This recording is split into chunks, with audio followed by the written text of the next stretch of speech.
Susilo Bambang Yudhoyono bersama anak dan cucu siang ini akan berziarah ke makam Ibu Ani Yudhoyono. Berbagai kenangan dan pesan terakhir pun disampaikan SBY di depan makam Ani Yudhoyono. Untuk mengetahui informasinya, kita bergabung dengan Minanti Rohanta langsung dari Taman Makam Pahlawan Kalibata, Jakarta.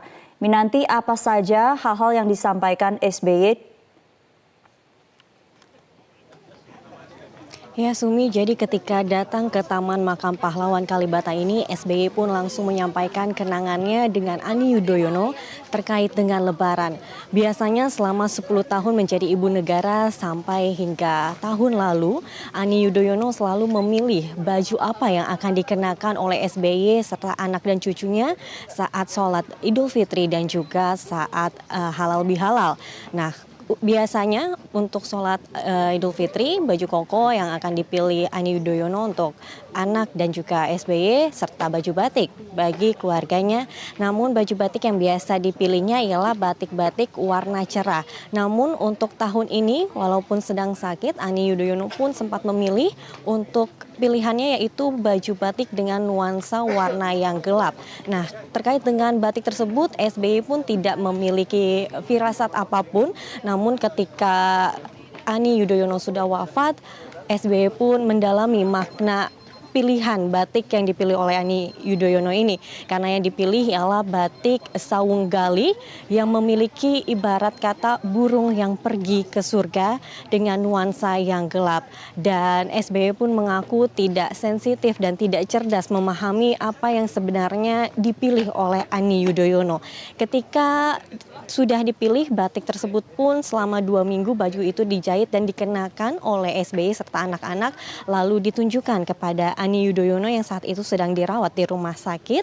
Dan ketika itu pun Ani Yudhoyono memastikan bahwa dirinya pun akan tetap menggunakan kain batik tersebut. Namun SBY serta anak dan menantunya pun mempertanyakan bagaimana cara Ani akan menggunakan kain tersebut karena memang Ani harus menggunakan baju rumah sakit. Namun SBY menyampaikan kepada Ani Yudhoyono bahwa akan memilih satu ruangan untuk tetap bisa berfoto bersama ketika Idul Fitri dengan menggunakan kain batik tersebut.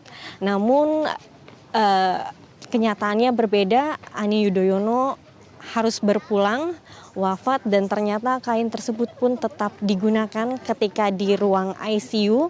Dan setelah wafat, jenazah tersebut pun akhirnya dimandikan serta disolatkan di Masjid Kedutaan Besar Republik Indonesia di Singapura dan tetap menggunakan kain batik tersebut. Dan disitulah kenangan yang dirasakan oleh SBY sampai akhirnya batik tersebut pun sampai tadi di makam Ani Yudhoyono, batik tersebut tetap digunakan yaitu oleh cucu pertamanya atau anak dari AHY dan juga Anissa Pohan. Dan itulah kenangan-kenangan, dan di akhir ketika menabur bunga, SBY pun kembali menyatakan dengan berkata, "Memo, we love you so much, rest in peace, kami akan melanjutkan cita-citamu."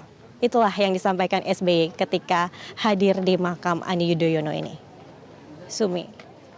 Baik, terima kasih Minanti Rohanta sudah melaporkan dari Taman Makam Pahlawan Kalibata, Jakarta. Kita ke informasi lain, pemirsa. Ratusan korban gempa di Dusun Menggala, Desa Persiapan Menggala, Kecamatan Pemenang, Kabupaten Lombok Utara melakukan sholat Idul Fitri di reruntuhan gempa dan jalan raya. Beginilah suasana sholat Id di Dusun Menggala, Kabupaten Lombok Utara. Korban gempa Lombok melakukan sholat Id di atas reruntuhan gempa. Jamaah sholat Id membawa alas dari rumah seperti tikar dan plastik sebagai alas sholat. Meski melakukan sholat di reruntuhan dan jalan raya, korban gempa tetap antusias dan gembira bisa melakukan sholat Id di Hari Raya Idul Fitri 1440 Hijriah.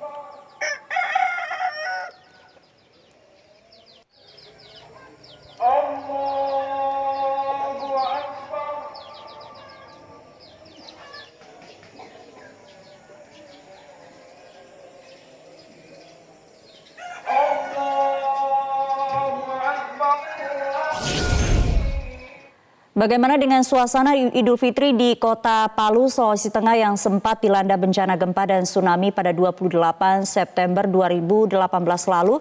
Kita bergabung dengan Ahmad Musin langsung dari Palu, Sulawesi Tengah. Ahmad, bagaimana warga di Palu menjalankan ibadah sholat Id di lokasi pengungsian?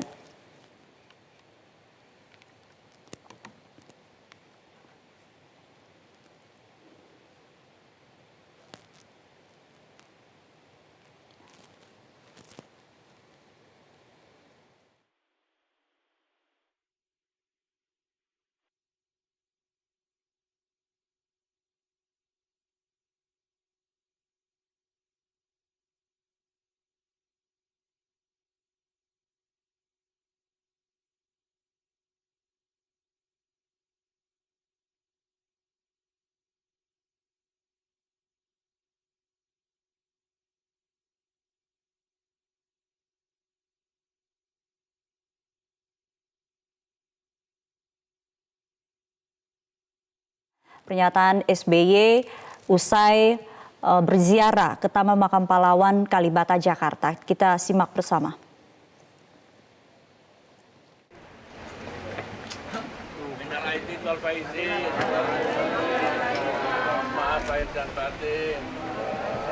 Memo bagaimana pakainya gitu, karena biasanya kalau di rumah sakit ada alat-alat yang digunakan oleh Ibu Ani yang tengah menjalani perawatan.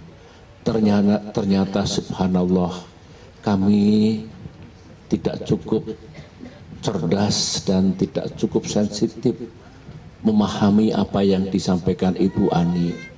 Ternyata setelah Ibu Ani menghembuskan nafasnya yang terakhir, wafat, jenazahnya terbujur di ICU.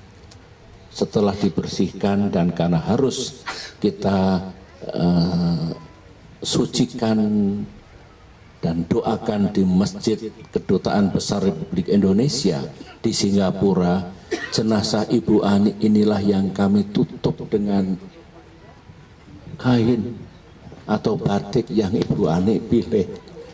Jadi ternyata yang dimaksudkan saya juga akan pakai nanti, itu dipakaikan di ruang ICU setelah wafat dan kita kembali